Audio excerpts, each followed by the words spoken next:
Hello, Mr. Petrescu. Hello, Dr. Reid. Come on in.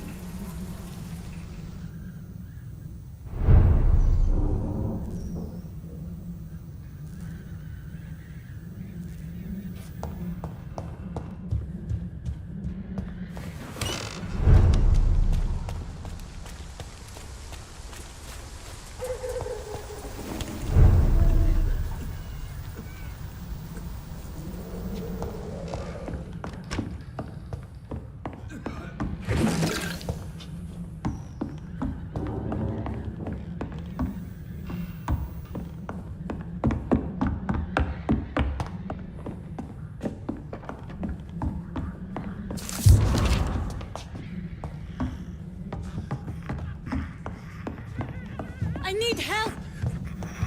What do we have here, nurse? Patient Raz Van Vasily. High fever running on 3 days. Complaints of dizziness, muscle aches, and head pain. Diagnosed with influenza. Treatment? Aspirin and salicin for the fever and discomfort. Liquids for dehydration, but he's having trouble keeping even water down. Aspirin and salicin, you say? Why not some warm milk and a kiss on the cheek? Where are the quinine salts? Tried buying, borrowing, even stealing. There's none to be found, Doctor. He's not convulsing, he's choking. He's not getting any air. Scalpel! Hand me that scalpel! What can I do, Doctor? It's too dangerous to operate with these convulsions. Sedative, nurse. Do we have any anesthetics? I'm sorry, Doctor. None at all.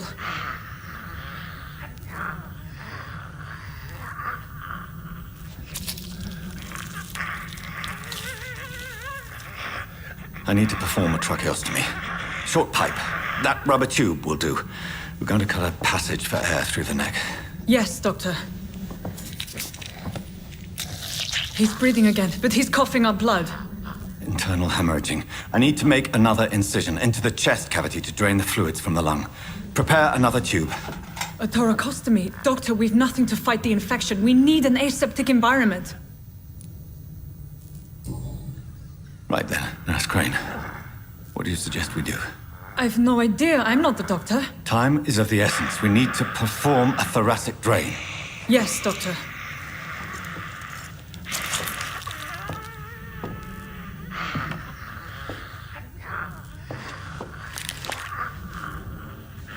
He's still bleeding, Doctor. I'm losing his pulse. The drain must have punctured the intercostal artery.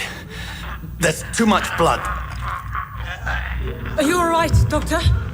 I can't see.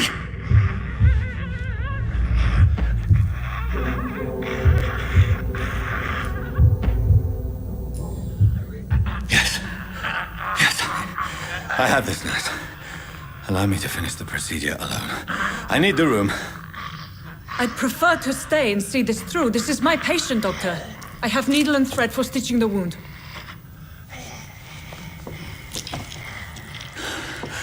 Good.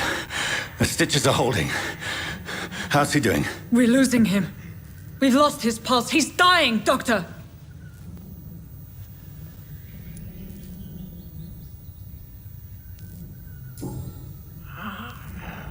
A dose of epinephrine, now. Yes, Doctor.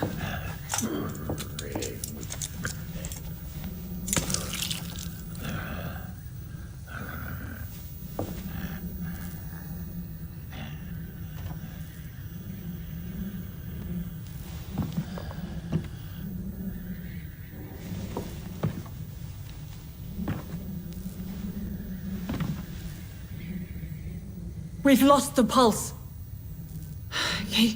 He's gone, Doctor. Nurse, we did everything we could. Truly? Everything you could. Is that how you'll report this in your log? Is this how the war went? Piling up one poor corpse beside the next? This was not an influenza-induced seizure. I've never seen symptoms like these on the continent. Neither have I. But the previous symptoms leading up to this attack were the same, indistinguishable from the epidemic. No. There was something more vile in these reactions. Something primitive. There have been numerous reports of mental breakdowns caused by the fever that accompanies the flu itself, Doctor. Yes, but I'd best take some samples of the blood for analysis.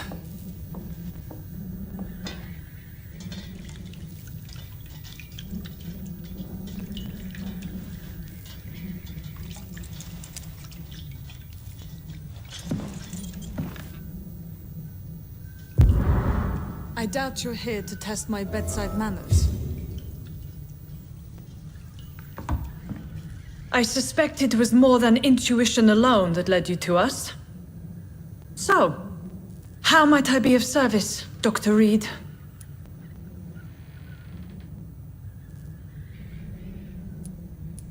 I've come to put an end to this insufferable blackmailing, Dorothy.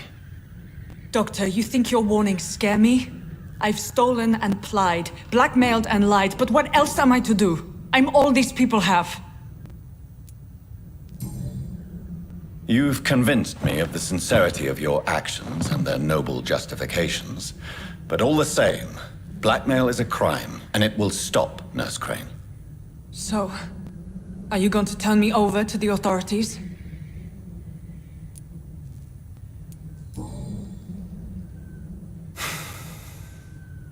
No. Your place is here.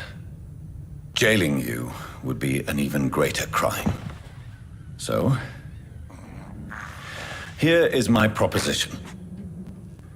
I'll look the other way on your little enterprise. In exchange, you will resign from the Pembroke Hospital and provide me with medical supplies when the need arises. Dr. Reid! That sounds like a business proposition. My accomplice, then? No, just a privileged client. My research may require the occasional rare piece of equipment or ingredient. I'll pay good coin in exchange, fair and honest, to help finance your noble endeavors.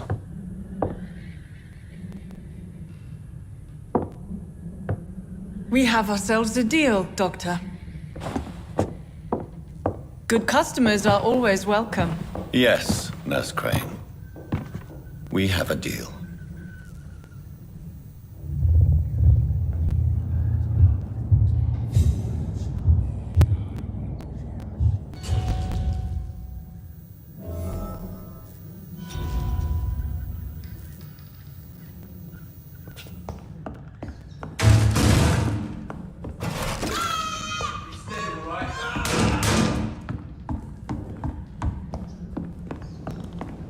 He's moving! There's one of them vermins!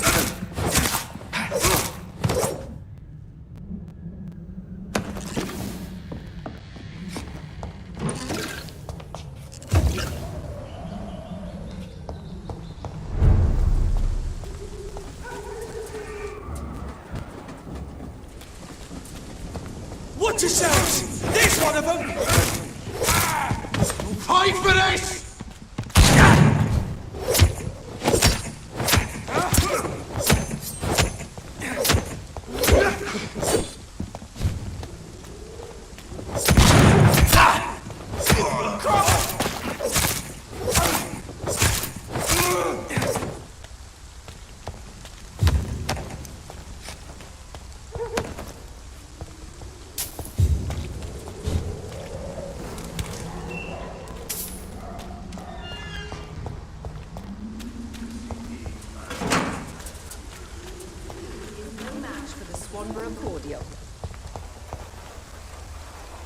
Good evening, miss. Good evening, sir. Are you interested in a miraculous cure for this unknown and deadly epidemic? Actually, I am. Then you have come to the right place. The famous Swanborough cordial is all you need to help keep you in perfect health. Oh, really? Why didn't I hear about it during my studies? I'm Jonathan Reid, by the way. Dr. Jonathan Reid. Ah, my brother has spoken of your research, sir. I'm Loretta Swanborough, and it's always a pleasure to meet a fellow healer. I'd like to see what kind of medicine you're selling.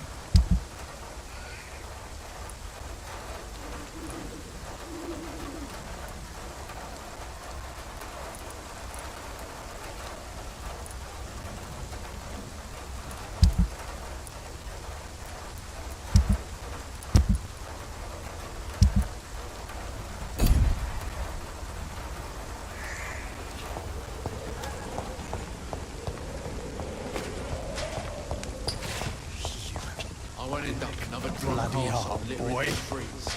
Not me.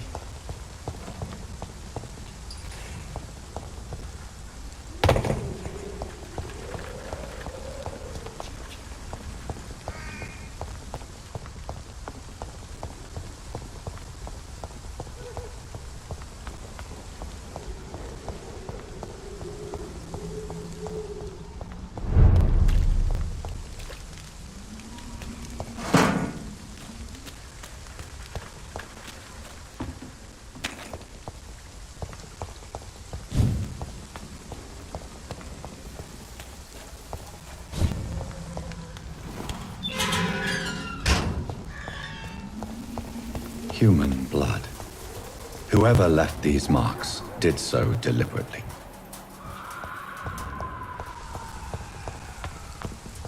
Kill it, boy! Vermin! Crush the leech, boy! Die, vermin!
The flower's dying.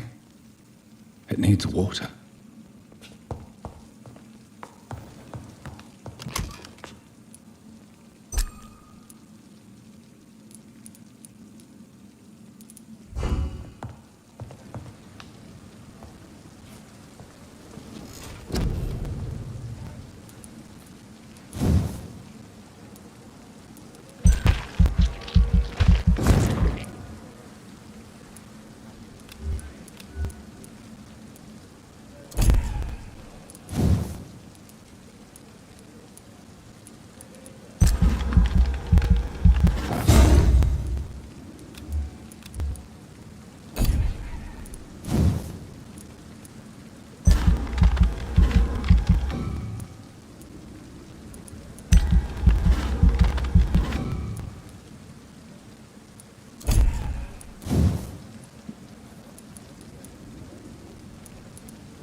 The flower's dying. It needs water.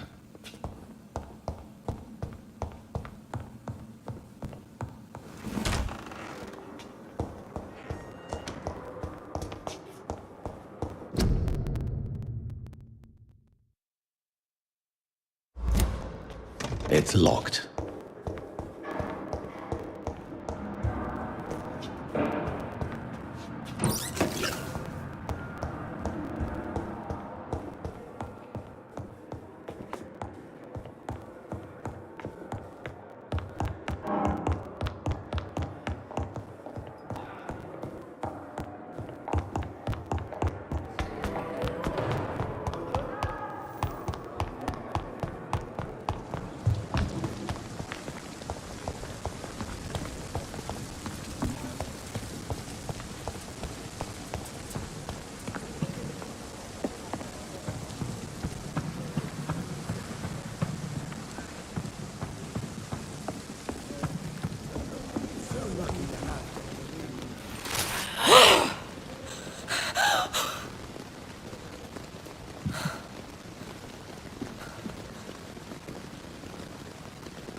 I would ask you to avert your eyes, sir.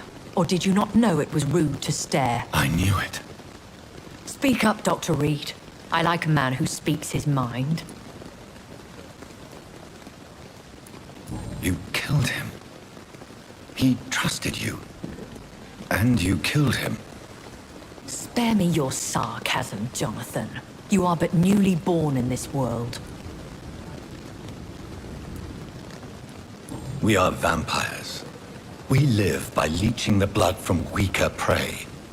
We are Darwin's next chapter. His cynical and perhaps ultimate expression. The situation is somewhat awkward nonetheless. I have not been observed sustaining myself for many decades. I have to say I'm a trifle embarrassed. Anyway, I have concluded my inquiries concerning your blackmailer. I see. Please excuse my agitated state. Under normal circumstances, I wouldn't let anyone see me in this condition. I must confess I have not put an end to the blackmail, my lady. Unfortunately, I could not bring myself to do it. I'm so disappointed in you, Jonathan. I didn't expect this from you. Lady Ashbury, you yourself admitted how ridiculous the sum of money was. I can assure you, it was all used for charitable ends. Well, you were full of surprises, aren't you, Jonathan? All right, say I trust you, but you will still pay the ransom. That is only fair. After all, it was you who failed to bring this problem to a satisfactory conclusion. I believe I could agree to that. And since a lady always keeps her promises, I will now answer any questions you may have.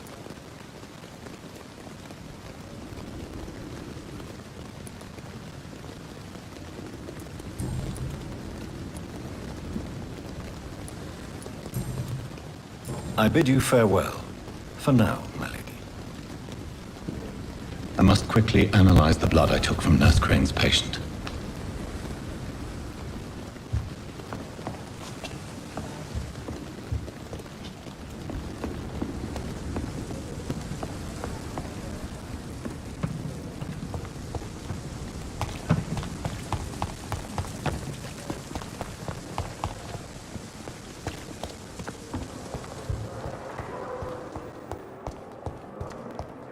With you at our side, Dr. Reid, I know that Pembroke will prevail and survive this epidemic.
Razvan Vasily was infected by Spanish flu, but also has the highly unstable blood of the Scows.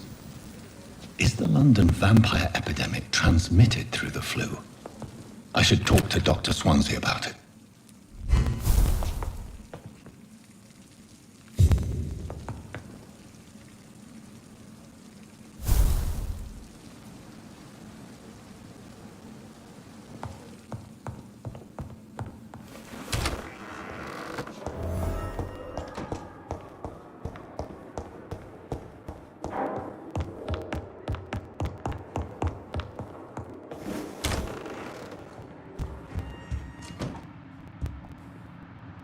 Evening, Edgar. Could I get your professional opinion? Please speak, but I have something important to tell you. This strain of flu, it's very different from the one I saw in Europe.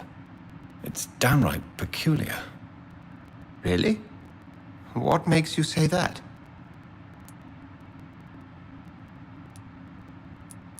I've just looked at the blood of one of our recently deceased. I see. Do you have anything more to go on? This disease spreads and looks like the Spanish flu, but its effects differ greatly. The London strain is different from the continental one. This is very interesting. Did you find something else? Yes. Unlike the flu, the infected begin to show an increase in outwardly aggressive behavior. More than simple agitation. Once docile people become violent. You mean like rabies? Is there a chance we could create a vaccine, Jonathan, like Pasteur? By the stove, that would be smashing. There's a lot we're not seeing here. But it is spreading, and quickly. If we don't act, the whole city could be lost. But Jonathan, we've a fantastic opportunity sitting right here in front of us. A weapon of choice. What on earth do you mean? Why, you, my dear boy. With your expertise and your blood, we could isolate the properties that course through your veins. Think about the possibilities. I admit it did occur to me. Blood seems to be the common factor in all of this. I totally agree. We're in uncharted territory here. Maybe it's just wishful thinking, but imagine the possibilities. We'll discuss this more later. Thank you for your time. No, thank you, Jonathan. But as I said, I needed to talk to you. I have some rather bad news. Yes? I'm afraid it's your sister. My sister? She's to be buried this evening at Whitechapel Cemetery. Your mother published the obituary this morning. I see. I'm sorry, Jonathan. Please accept my condolences.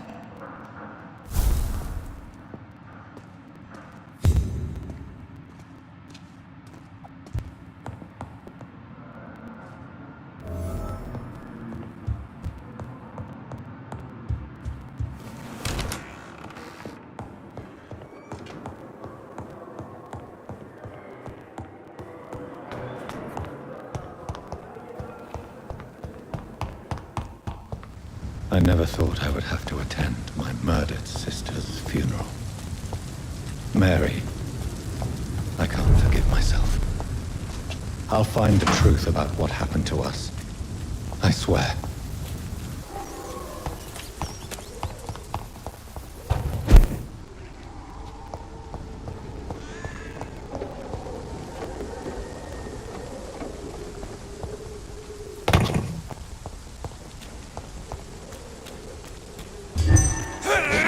Bloody Christ!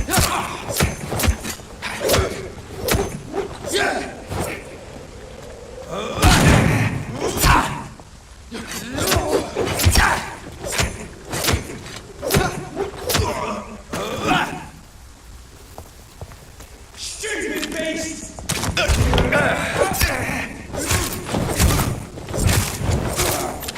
Murdering bastard!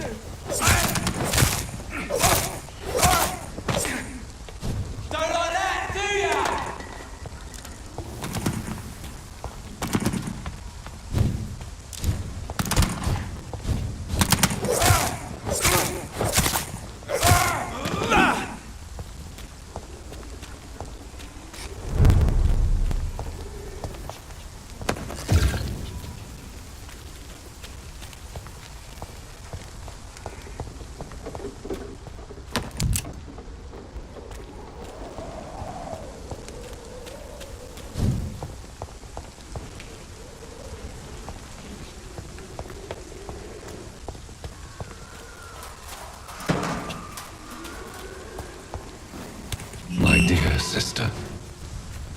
I don't know if I have the strength.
It's locked, all right.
Since I can't reveal myself to my mother now, I must find a discreet spot to attend the ceremony.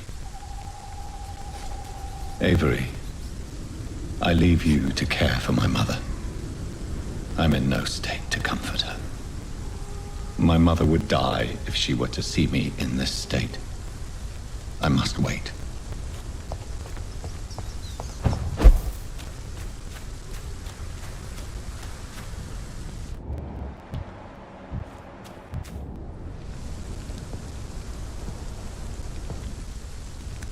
I am the resurrection and the life. He that believeth in me, though he were dead, yet shall he live. And whosoever liveth and believeth in me shall never die. We commend unto thy hands of mercy, most merciful Father, the soul of our sister departed, and we commit her body to the ground. Earth to earth, ashes to ashes, dust to dust.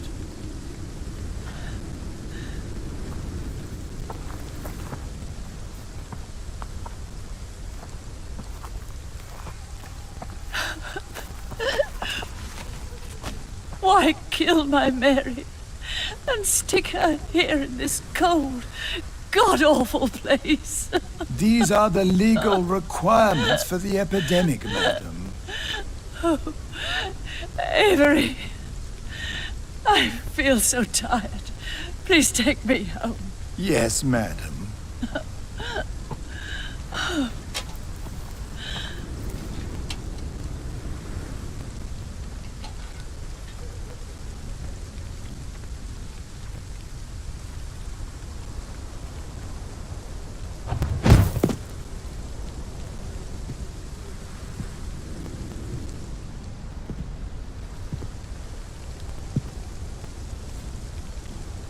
Oh, Mary. What have I done?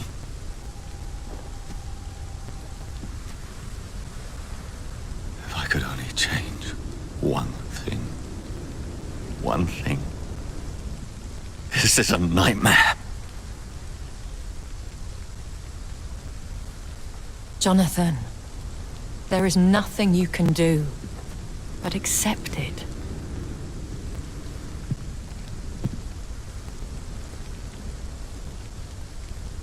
What brings you here?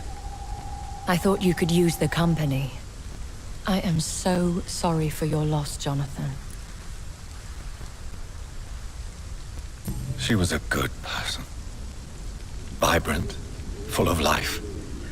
She was kindness incarnate, my Mary. You're a good person, Jonathan. And a young Ekon.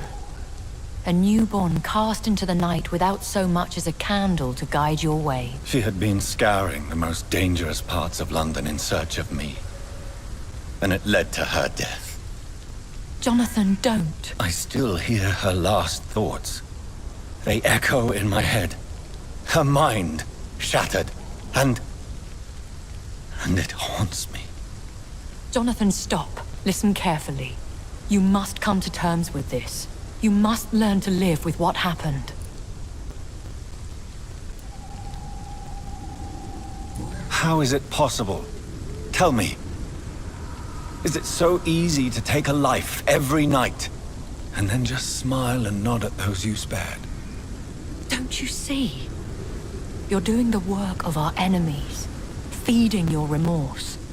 We are weakest when we grieve, and the guilt blurs our senses. And so this is why you're here.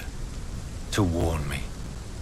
You've felt this pain yourself. You too have endured this. I don't want to lose you, Jonathan. I've lost so many friends. Loved ones I cherished. Pray for Mary's forgiveness, if you must. I'm not a religious man. You should know that. This is not about you forgiving yourself. This is for her. This is you telling Mary how sorry you are. What should I do then? St. Mary's Church is not far from here. Go there and make your peace. Find the solace you need. My lady wants me to confess. No, Jonathan. It's you who wants to confess, I think.